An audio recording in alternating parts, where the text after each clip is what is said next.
Even when you thought there wouldn't be any more new music. The news just dropped that a lost album of Nusrat Fateh Ali Khan will be released in September, ladies and gentlemen. My God, the anticipation. This is really taking the world by a storm. So I thought, what better time than to dive into the making of this album, what this album is, the news that have broken, break down the track list, the making of, because these are all an agglomeration of his lost or unreleased tracks, and is bound to be released on the 20th of September 2024,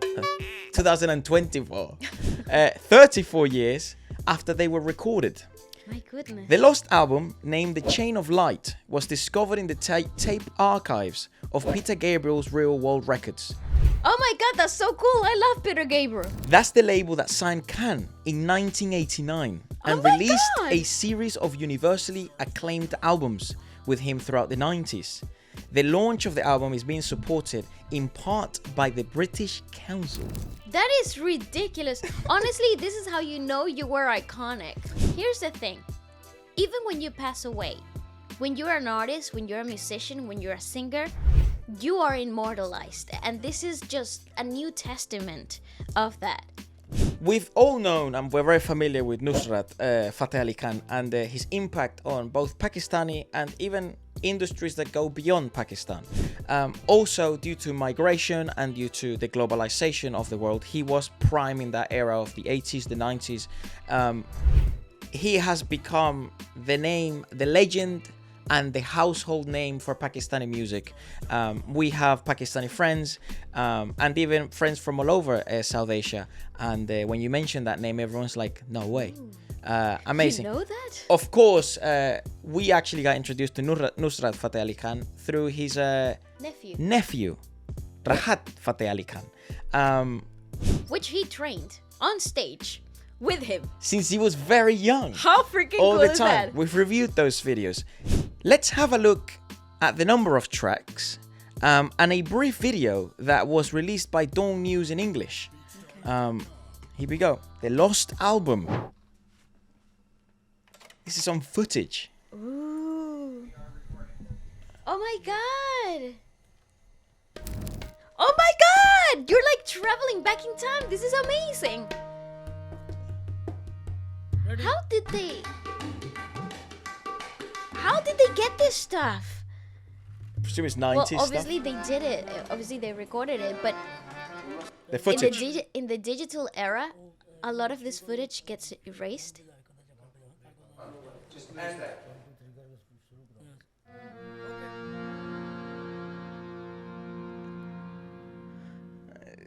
Okay.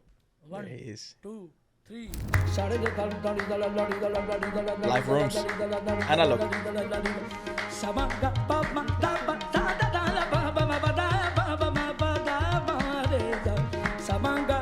Woo! Talk about getting you hype. Mate. That is phenomenal. Real world. Real world. Yeah, supported by the British Council. Wow. Well, here's what's super interesting about this. That is so exciting. So, descendant from a 600-year-old lineage of Qawwali singers, Nusrat Fateh Ali Khan's voice has been singularly responsible for spreading the devotional music of Sufism to the world, ever since he became the leader of his family group in 1971. At turns, heavy and hokingly powerful, yet agile and pointedly precise. This is a wonderful article, by the way, by realworldrecords.com. He really was, especially to the new generation and the generation of the 80s, the 90s, the 70s and the 60s, so quite a few.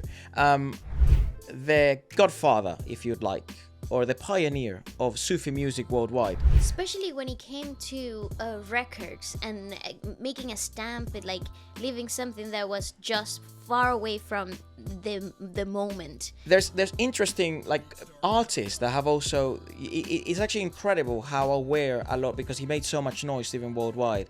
For example, like Jeff Buckley, he famously said that he's my Elvis. You know. Some of his fans were like the Rolling Stones, Madonna, Michael Jackson was aware of him, Pearl Jam. it's incredible the amount of impact that he made as an artist and through world music. Funnily enough, we've always thought that, hence why this channel exists. Yes. We've always thought that good art cannot be stopped or is not limited to a specific region of the world, and it will naturally and organically do that if it's good enough. And what a good example of high quality art breaking through all the barriers, cultural beliefs, creeds, geography, and the fact that it's actually him sharing his own beliefs, because it is Sufi music, and it is very much intertwined with religion. The beauty of this particular thing in terms of what influence and the impact that it created around the globe. Back then, when the internet wasn't so accessible, or it was just a thought, the idea of having such accessibility to little corners of the world was only a dream for a lot of people back in the 90s, and even further back. So what is beautiful about this is that because he solidified his career as a soulful performer, the impact of it everywhere else, whoever heard his music had a very clear understanding what Sufism was, without really knowing where it came from or what the roots of the songs were. The beauty also stands in his incredibly blessed larynx flexibility and the note accuracy in which everything was so beautifully displayed. If you wanna see the impact, or if you don't believe the impact of Nusrat Fateh Ali Khan, even in today's present day in terms of music, look no further than Bollywood. Look no further than Indian music industries. Yes. Look no further than Bangladeshi music. The amount of times his songs get remade, correct, is actually crazy. Well, and it's just, they never really quite hit the mark, to be completely honest. Very rare. Terms of, I just think the put on performance of what it is. They took the core essence of Sufi music that was an experience that only people in Pakistan or Muslim people could experience, and they made it accessible for everybody without changing the core essence of it. I'll give you, we'll have a list. Could I have the Enasona Q Rabune Banaya shirt, please? This, my favorite song, like my favorite Hindi song, this song, yeah? Enasona Q Rabune Banaya, available at FridayShop.com, ladies and gentlemen. This top, yeah, made by Champion, by the way, this is designer stuff. That's right. The original is called Kinasona, which is by Nusrat Fateh Ali Khan. And then it got remade, covered by Supinder Singh. And then Kinasona Tanub Rabene got done by Gurdang Man. And then the song was sampled in the Arijit song, which is composed by A.R. Rahman. Correct. There's plenty of examples like this. Like, for example, Sweet Pain and Michael Brook. Nusrat Fateh Ali Khan and Michael Brook.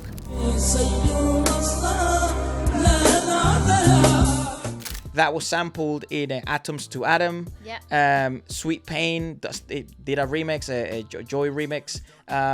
Let's see any other particular names that people will sort of recognize. Tere Bin, Nahi Lagda, that's also his.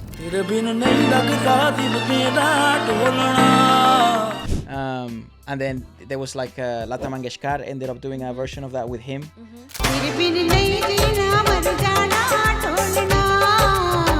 He again, everyone knows this if you've been following the music industry for a while. He has been sampled, remade a bunch of times. So it's incredible that a human being was able to achieve so much and leave such an impact. And in such a small amount of time, with so many little limited resources as well. It just proves the magnitude of his artistry and absolute domination of a sound that was it was mainly his. Alongside this, there is a documentary film that will be made of his life, Zainab Bashri Studios, and that will be posted, or it will be published, it's a love biopic of Ustad at the end of 2025.